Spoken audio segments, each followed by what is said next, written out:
नमस्कार बंधुरा आमार आजकेर रेसिपि छोलार डालेर पकोड़ा। रेसिपि तैरी करार जोन्नो प्रथमेई आमार लागछे छोलार डाल। आमी छोलार डालटाके आगे थेके भिजिए रेखेछि, 2 घंटा आगे भिजिए राखबेन। और जोदि समय कम थाके हाथे ताहले गरम जल दिए एकटु भिजिए राखबेन आध घंटा। एबार आमी मिक्सिते पेस्ट करे नेब। साथे दिए दिচ্ছি 3-4টা কাঁচা লঙ্কা আর অল্প একটু আদা। এবার এত মিহি করে কিন্তু পেস্টটা করিনি, পেস্টটা একটু দানা দানা থাকবে, এরকম ভাবে পেস্টটা করে নিতে হবে। এতে করে পকোড়াগুলি কিন্তু খুবই ক্রিস্পি হবে। এইভাবে রেখেছি। এবার একটা বাটিতে আমি নিয়ে নিচ্ছি।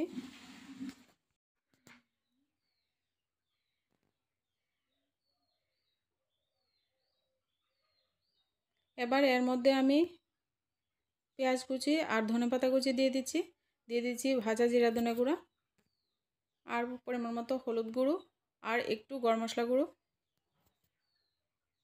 এবার হাত দিয়ে ভালো করে মেখে নেব।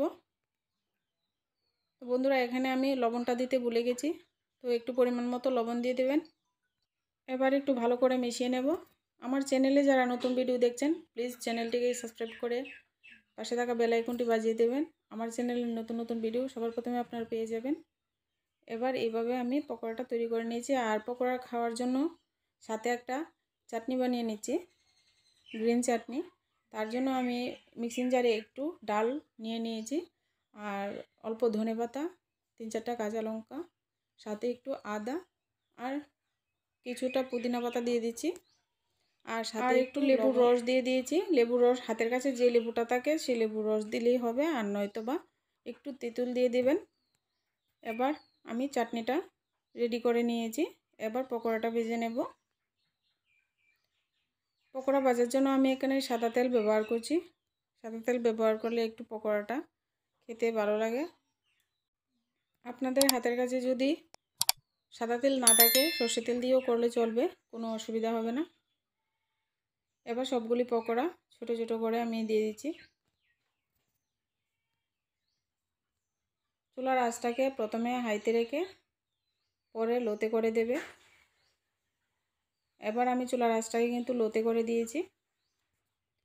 আর এইভাবে উলট পালট করে একটু লাল লাল করে পকোড়াগুলি ভেজে নেব।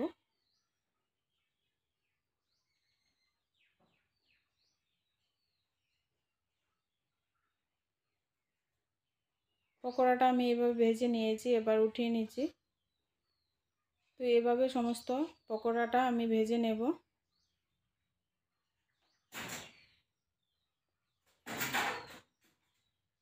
পকোড়ার রেসিপি যদি ভালো লাগে অবশ্যই একটা লাইক করবেন।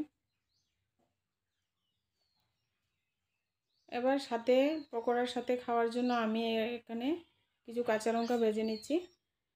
এতে করে পকোড়াগুলি খেতে খুবই টেস্টি লাগবে। একটু ঝাল ঝাল খেতে পছন্দ করলে এভাবে লঙ্কা ভেজে নেবেন। এবার আমি সাথে গ্রিন চাটনি আর পকোড়াগুলি রেডি করে নিয়েছি।